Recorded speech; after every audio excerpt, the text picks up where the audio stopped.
가작, 이지헌, 어부바 잠언. 하루하루가 가슴 쫄깃한 한때였다. 남편은 회사가 어려워 월급이 밀려 있었고 난 아이를 분만한 지 3달쯤 됐을 때였다. 사랑 하나로 문제될 게 없던 신호는 아이가 태어나자 모든 게 달라졌다.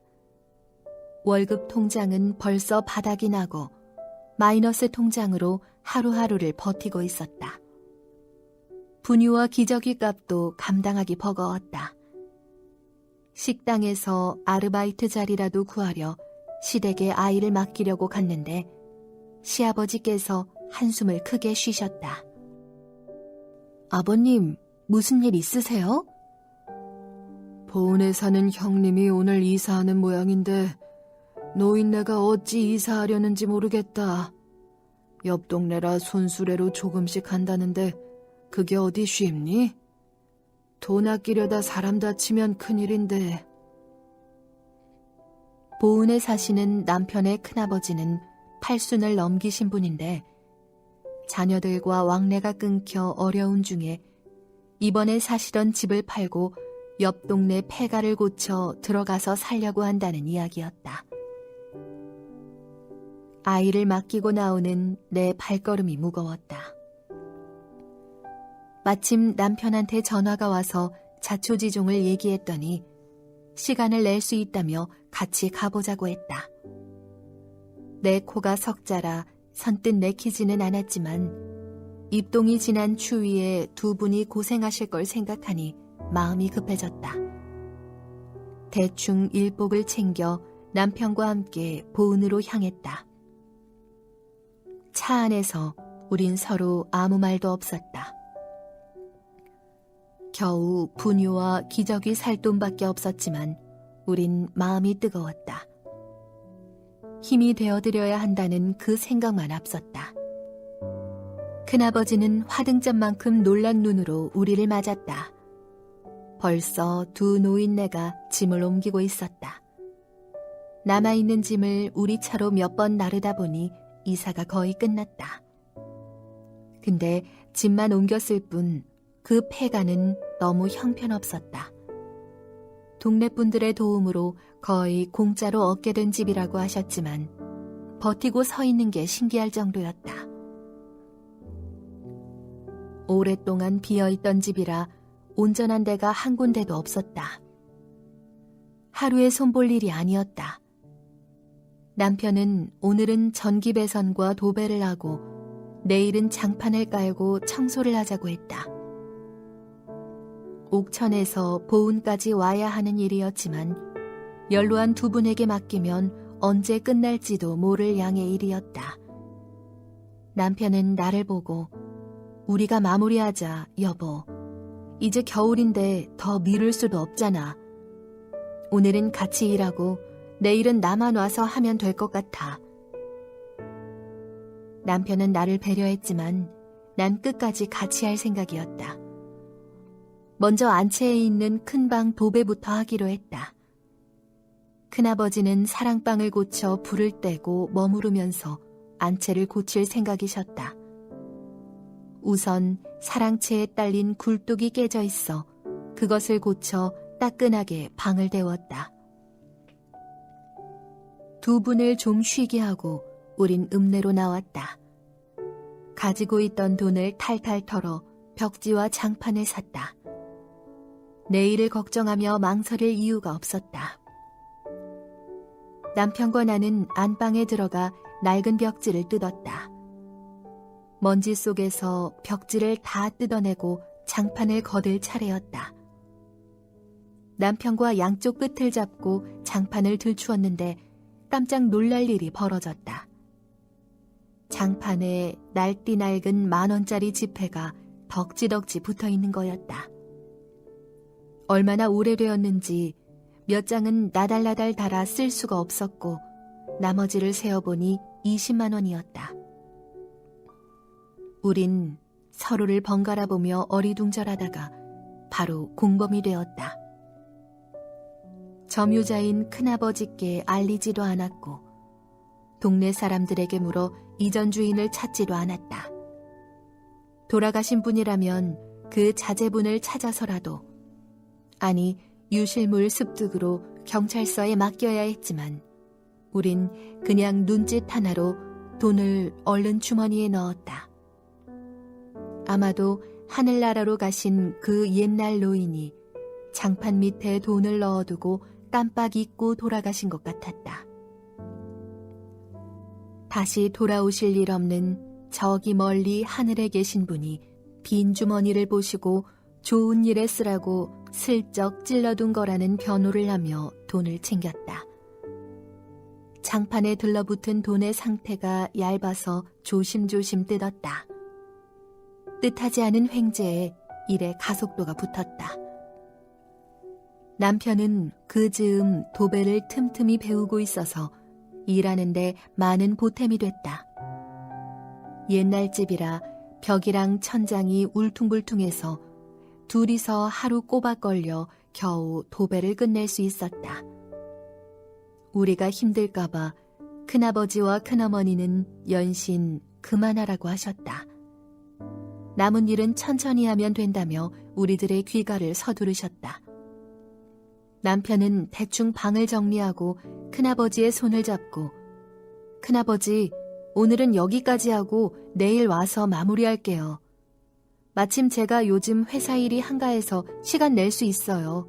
걱정하지 마세요. 큰아버지는 눈시울을 붉히셨다. 옹이가 박힌 투박한 손으로 내 손도 꼭 잡아주셨다.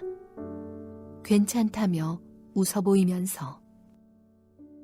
돌아오는 차 안에서 남편은 옛날 큰아버지의 젊은 시절 얘기를 들려주었다. 지금의 모습과는 너무 다른 이야기였다.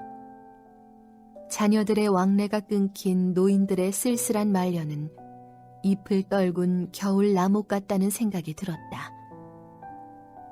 우린 방바닥에서 주운 돈을 어떻게 쓸 것인지 얘기했다.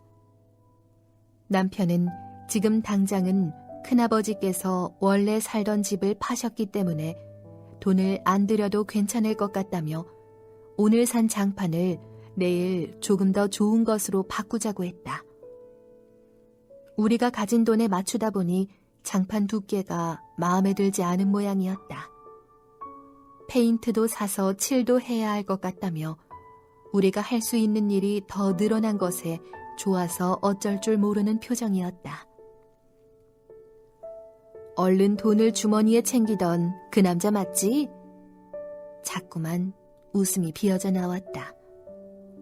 온종일 도배를 하느라 힘들어서인지 잠을 달게 잤다.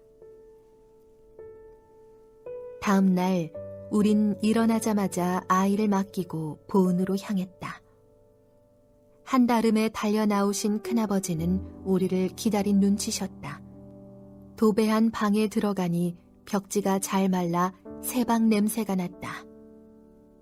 큰어머니는 신혼방 같다며 쑥스러워하셨다. 읍내에 나가서 도톰한 장판으로 바꾸고 페인트도 새로 샀다. 바꿔온 새 장판을 깔고 보니 마법을 부린 듯 방안이 산뜻해졌다. 다음으로 칠이 희끗희끗 벗겨진 대문을 파란색 페인트로 예쁘게 칠했다. 일을 끝내고 보니 귀신 나올 것 같던 폐가가 아담하고 예쁜 시골집으로 환골탈태했다. 남편과 나는 쓰레기를 치우고 도린격까지 말끔하게 단장을 했다. 역시 집은 사람의 손이 닿아야 빛을 내는 것 같다. 쓸고 닦으니 문고리며 마루며 누군가의 손길이 머물다간 흔적들이 곳곳에 묻어 있었다. 그곳에 얹힐 두 분의 흔적이 오래오래 남겨지길 염원하며 마루를 박박 닦았다. 큰아버지는 뭐가 그리 좋으신지 연신 벙식거리며 우리들의 뒤를 졸졸 따르셨다. 일을 끝내고 큰아버지 내외를 모시고 읍내로 저녁을 먹으러 나갔다. 따끈한 국밥을 어찌나 맛나게 드시던지 큰어머니는 자꾸 고기를 내 국에 더시며 많이 먹으라며 등을 두드리셨다. 당신들의 노후를 위해 살던 집을 값을 잘 받고 팔았다고 했다. 그 돈은 이자 많이 주는 신협에 꼭 넣어뒀다고도 했다. 추운 날 와서 너무 고생했다며 큰아버지는 또 눈물을 보이셨다. 남편은 정육점에 들러 소고기를 샀다. 우리 돈은 아니었지만 사들일 수 있어서 행복했다. 큰어머니는 작년에 담은 묵은지를 싸주셨다. 두 분은 우리 차가 안 보일 때까지 그대로 서서 손을 흔드셨다. 오는 내내 큰일을 잘 치렀다는 뿌듯함에 피곤한데도 새로운 기운이 막 솟았다. 남은 돈으로 마트에 들러 분유와 기저귀를 샀다. 우리가 가진 것을 조금 베풀었더니 배가 되어 돌아왔네? 참 신기한 일이야. 남편과 나는 마주보며 웃었다. 지금도 너덜너덜해진 한 장의 지폐를 코팅해서 기념으로 가지고 있다. 우린 그 돈을 볼 때마다 그날을 떠올린다. 그건 어부바가 필요한 누군가에게 기꺼이 등을 내어주라는 잠언이다. 내가 가진 것, 내가 지금 할 수 있는 것을 어부바가 필요한 사람에게 나눈다면 각박한 세상도 따뜻한 온기로 물들 수 있다. 우린 부모님의 어부바 사랑으로 지금의 삶을 누리고 있다. 내리사랑은 있어도 치사랑은 없다는 말이 만연한 시대다. 어부바는 어린아이들에게만 필요한 것이 아니다. 늙고 병들어 외로운 어른들을 향해 등을 내미는 것은 당연한 일이다. 걸음마를 뗀 아이가 어부바가 필요한지 포대기를 끌며 업어달라고 손을 벌린다. 엄마의 뒤통수만 보이는 어부바는 겉으로 보기에 아이가 짐처럼 보일 수 있다. 하지만 아이는 심장을 엄마에게 붙이고 금세 새근새근 잠이 든다. 어부바는 심장을 맞추는 몸짓이다. 큰어머니는 여름이면 묵은지를 주셨다.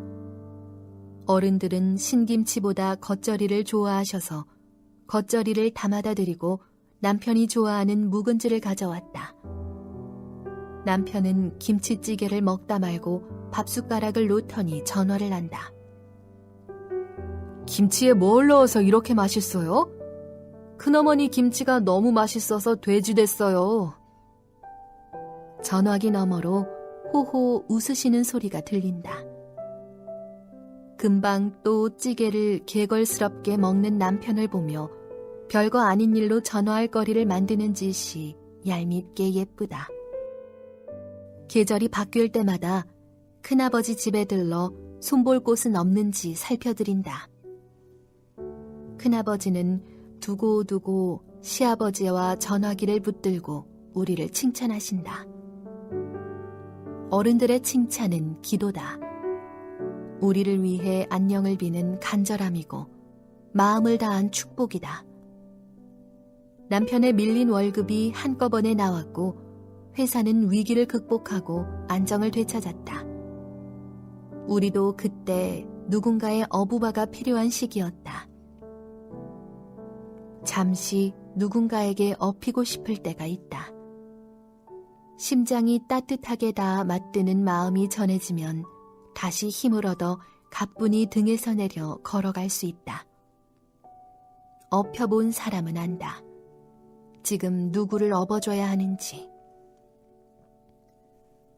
마침 우리들의 작은 힘으로 어른들을 업어드릴 수 있었고 우리도 같이 힘을 얻는 계기가 되었다.